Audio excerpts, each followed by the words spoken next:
রব্বুল আলামিন পৃথিবীর কোনো মানুষ আমার গুনাহ সম্পর্কে জানে না, তুমি আমার গুনাহ সম্পর্কে জানো। আমি এমন গুনাহ করেছি আমার বিবি জানে না, বিবি গুনাহ করেছে আমি জানি না। আল্লাহ তুমি সব কিছু জানো, হে আমার প্রভু তুমি আমাকে মাফ করে দাও। আমার আল্লাহ বলে তারপরও যদি তোমাদেরকে আমি মাফ না করি, তারপরও বান্দা তোমরা আমার রহমতের দরজা থেকে ফিরে যাইও না। আমি তোমাদেরকে হুকুম দিচ্ছি, ওয়ালাউ আন্নাহুম ইয যালামু আনফুসাহুম জাউকা, বান্দারে যদি গুনাহ করে ফেলো আমার রহমত থেকে মুখ ফিরিয়ে তুমি চলে যাইও না। বান্দা আকাশ পরিমাণ যদি গুনাহ করো, পাতাল পরিমাণ যদি গুনাহ করো, সাগরের পানি পরিমাণ যদি গুনাহ করো, পাহাড় তুলনায় যদি তুমি গুনাহ করো, আমার দরবার থেকে তুমি নিরাশ হইও না।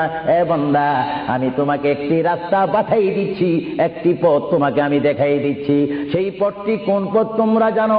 ওয়ালাউ আন্নাহুম ইয যালামু আনফুসাহুম জাউকা, বান্দারে যখন তোমরা বরবাদ হয়ে যাবে তখন তোমাদেরকে একটা পথ আমি তোমাদেরকে দেখাই দিলাম, সেই পথটির নাম হচ্ছে আমার রাসূলের মদিনা।